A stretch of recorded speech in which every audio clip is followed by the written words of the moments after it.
Tuloy ko po ang pagbasa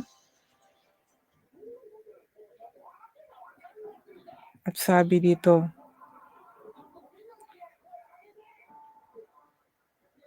ulitin ko po, "Kaya patayin niyo na ang anumang makamundong nasa inyo, ang sexual na imoralidad, kalaswaan, pagnanasa at kasakiman, nakatumbas na rin ng pagsamba sa mga Diyos-Diyosan, parurusahan ng Diyos ang mga taong gumagawa ng mga bagay na ito. Ganoon din ang pamumuhay ninyo noon.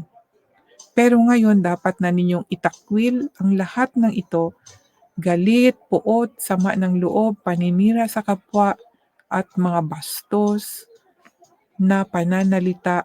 Huwag kayong magsinungaling sa isa't isa." Yan po, no, ang ating itakwil sa ating sarili, mga kaibigan. Maging honest po tayo eh. Dapat maging honest tayo, mga kaibigan, sa sarili na lang po natin. Kasi kung hindi po tayo honest sa ating sarili, paano tayo honest sa kapwa, 'no? Dahil sinungaling tayo sa sarili natin, nagtatago tayo ng something na hindi alam ng tao, wala din. Kaya kailangan maging honest talaga tayo para makamit natin yung sinabi sa Matthew chapter 5 verse 8 na, "Pure heart can say God." So kung pure ang heart natin, makikita natin ang Panginoon dahil siya po ang tatahan sa ating puso, 'di ba? Kung marumi ang puso natin, paano siya makatahan? Paano natin siya makita? Yun po yun, mga kaibigan, yung mga words na yan ba, 'no? Kaya nga pinapaalis sa atin ito, eh, yung galit, puot, sama ng loob, 'no? Yung mga tsismosa, mahilig manira ng tao, ng kapwa, bastos magsalita, mahilig magmura, mahilig mga green jokes, 'no? Hindi man yan ganyan ang gawain ng Diyos, mahilig sa mga jokes na walang kabuluhan, yung mga kabastusan. May jokes na may laman, pero yung mga kabastusan na jokes, hindi yon sa Panginoon. Huwag kayong magsinungaling sa isa't isa dahil hinubad niyo na ang dati ninyong pagkatao at masasamang gawain. So yan na po, 'no? Dahil siyempre nilinis na tayo, nagsisi na tayo, 'wag na natin gawin, mga kaibigan. Atin ng talagang ano, i-practice sa sarili natin para walang reason na sabihin na wala namang perfect na tao, eh. Kasi palaging iniisip ng ibang tao, eh, walang perfect na tao. Para sa akin nung hindi pa nag-confess ang tao, talagang hindi siya perfect dahil hindi pa siya napawalang sala. Kapag nawalang sala ka na, malalaman mo yan na talagang nawala na yung sala mo dahil wala ka ng guilt sa puso mo, hindi ka na natatakot, eh. Alam mo pinatawad ka na, ang Diyos lang naman ang puwedeng magpatawad sa atin. At minsan magagamit ang Diyos, instrument din yung tao to prove na talagang napatawad ka. Dahil papatawarin ka ng tao, gagamit din siya. Mawala na yung guilt mo sa puso mo at isipan. Kaya 'pag ito, inalis na 'to sa atin, i-apply na natin, mga kaibigan, para hindi mo na maisip na wala ka namang perfect, tao lang ako, magkakasala. Tinuro nga, eh, kaya nga gusto ng Diyos na magbasa tayo ng mga salita niya para malaman natin. Kasi kung wala tayong alam, lagi nating isipin wala namang perfect, walang taong hindi nagkakasala. Pero sinabi na dito, eh, oh, klarong-klaro po na 'pag ang tao gagawa ng masama ay parurusahan, at sinabi na itakwil, alisin na natin sa sarili natin yung mga masasamang mga naramdaman ng ating puso gaya ng galit, puot, sama ng loob, tapos maninira sa kapwa, bastos. 'Yan, 'no, maiwasan natin dahil nabasa natin, eh. Huwag kayong magsinungaling sa isa't isa dahil hinubad niyo na ang dati ninyong pagkatao at masasamang gawain. Hinubad na natin, mga kaibigan, hinubad na, 'no? Inalis na natin sa ating sarili. Pinagsisihan na natin. So wala na 'yan, clear na. Nilinis na tayo. At sabi dito, Isinuot na ninyo ang bagong pagkatao. Oh, imagine, isinuot na. So, hinubad na natin yung dating tayo, yung dati nating masamang ugali at, isinuot na ang bago nating pagkatao, 'di ba? Para yung damit din mga kaibigan, 'di ba 'pag dumi, 'di ba, inaalis natin at, nagbihis tayo ng bago, parang gano'n mga kaibigan. Huwag na nating padumihin. Ito naman kasi spiritual na bagay, hindi ito damit na ano ha, talagang ating sarili 'to, sa inside us ang pinag-uusapan po dito mga kaibigan. Hindi po 'to parehas ng damit na puwedeng labhan, 'pag nadumihan labhan, tapos isusuot muli, dumihan, labhan, hindi po gano'n. 'Pag pinatawad na po tayo ni Jesus Christ ay continuous na po 'yun mga kaibigan, hindi na po puwedeng magkasala uli. So, kung iisipin mo, sinasaktan mo na naman siya, 'di ba? Hindi po gano'n. Dapat continue po ang pagsunod natin. So, ito po ang i-apply natin mga kaibigan, na alisin na natin yung dating tayo at mag-ano tayo ng sundin natin itong bagong binigay sa atin. Sabi dito na sa at isinuot na ninyo ang bagong pagkatao, ang pagkataong ito'y patuloy na binago. Oh, imagine, patuloy. Hindi ko pa nga nabasa, eh. Patuloy na binabago ng Diyos na lumilikha nito para maging katulad niya tayo at para makilala natin siya ng lubusan. Patuloy mga kaibigan, hindi siya halimbawa pinatawad ka na, gumawa ka na ng mabuti, tapos liliko ka na naman, gagawa ka na ng kasalanan, tapos hingi ka na naman ng sorry. Hindi po gano'n, dapat continue, patuloy po mga kaibigan. At isa pa mga kaibigan, ano, 'pag once na yung connect na talaga tayo sa Panginoon, magkakaroon tayo ng yung love and fair. Fair dahil alam natin na may parusa, eh, papaluin tayo, eh. Iba yung pamalo ng Diyos, hindi kagaya ng pamalo ng parents natin. Papaluin tayo ng yung kung ano ba yung pamalo, 'di ba? Hindi po gano'n yung pamalo ng Diyos, eh. Kaya yun po ang pag-ingatan natin, 'di ba? Kaya nga minsan yung mga tao nakakaranas ng hindi mabuti sa kanilang sarili dahil sa kasalanan, yung mga problemang dumating, kasi yun yung mga para-paraan kung papaano tayo paluin ng Panginoon. Iba-ibang paraan, pero may paraan-paraan siya para maalala natin siya palagi. Kaya para wala tayong maranasan na pagpapalo, continue po tayo sa Panginoon mga kaibigan.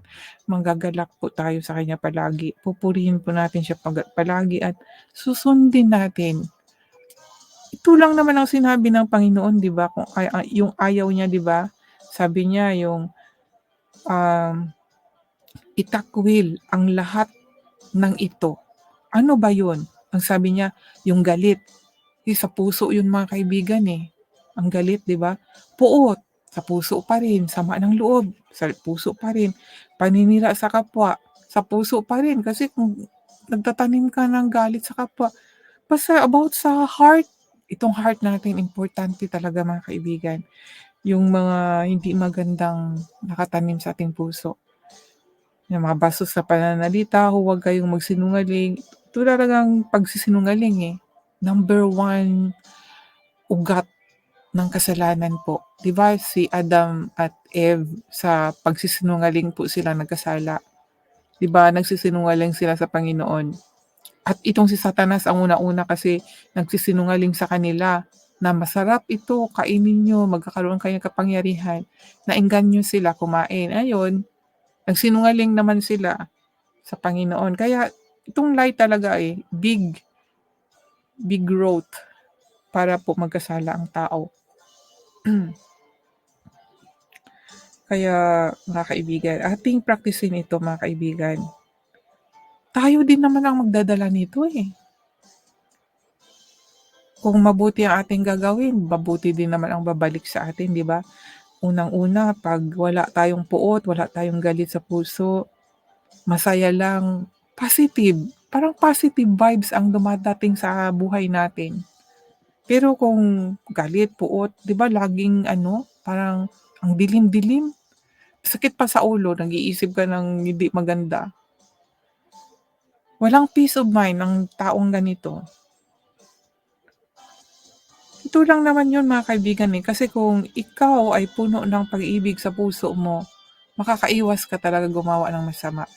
'Yun po ang pagkakaalam ko mga kaibigan, eh. Kasi bakit ka gagawa ng masama, eh, kung ang puso mo ay masaya, ang isip mo rin masaya. Nag-iisip ka kasi connection ang dalawa na 'to, eh.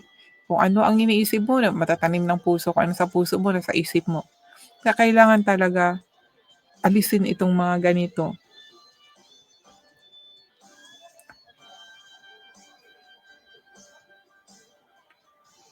Sa verse 11, "Sa bagong buhay na ito wala nang ipinagkaiba ang Hudiyo sa hindi Hudiyo, ang tuli sa hindi tuli, ang katuruan sa hindi naturuan, at ang alipin sa malaya dahil si Kristo na ang lahat-lahat at siya'y nasa ating lahat." Kaya bilang mga banal at minamahal na mga pinili ng Diyos, dapat kayong maging mapagmalasakit, maganda ang kalooban, mapagpakumbaba. Ito dapat ang praktisin natin mga kaibigan.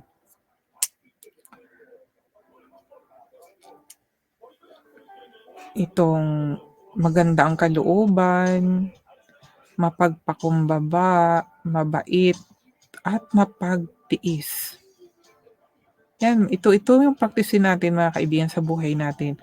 Magpasensyahan kayo sa isa't isa at magpatawaran kayo kung may hinanakit kayo kanino man, dahil pinatawa din kayo ng Panginoon.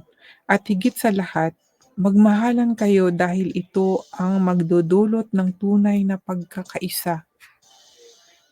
Paghariin ninyo sa mga puso niyo ang kapayapaan ni Kristo, sapagkat bilang mga bahagi ng iisang katawan, tinawag kayo ng Diyos upang mamuhay ng mapayapa. Dapat din kayong maging mapagpasalamat. Yan, ito ding pagpasalamat mga kaibigan, wag din na po natin kalimutan. Kahit maliit na bagay po na meron tayong tanggap, pasalamat 'no sa tao, lalo na po sa Diyos mga kaibigan. Lahat kasi galing sa kanya, pasasalamatan natin ng Panginoon. Itanim ninyong mabuti sa mga puso niyo ang mga aral ni Kristo. Paalalahanin at turuan niyo ang isa't isa ayon sa karunungang kaloob ng Diyos. Umawit kayo ng mga salmo, himno at iba pang mga awiting espiritual na pasasalamat. O yan mga kaibigan, ano? Kailangan talaga natin yung kanta ba na espiritual. Pasasalamat sa Diyos sa mga puso ninyo. From the heart mga kaibigan, hindi lang yung basta kanta-kanta ka na wala sa puso. At anuman ang ginawa niyo sa salita man o sa gawa, gawin niyo ang lahat bilang pananampalataya sa Panginoong Hesus at magpasalamat kayo sa Diyos Ama sa pamagitan niya. Mga babae, magpasakop kayo sa asawa niyo dahil iyan ang nararapat gawin bilang mananampalataya sa Panginoon. Mga lalaki, mahalin ninyo ang inyong asawa at huwag ninyo silang pagmamalupitan.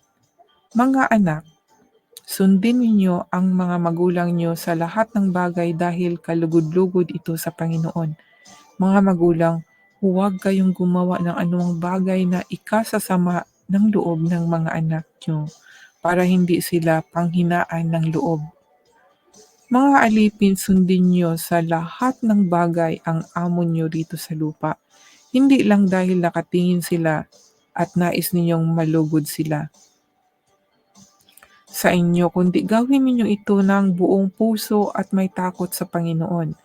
Ano man ang gawin nyo ito ng buong katapatan at parang ang Panginoon ang pinaglilingkuran nyo.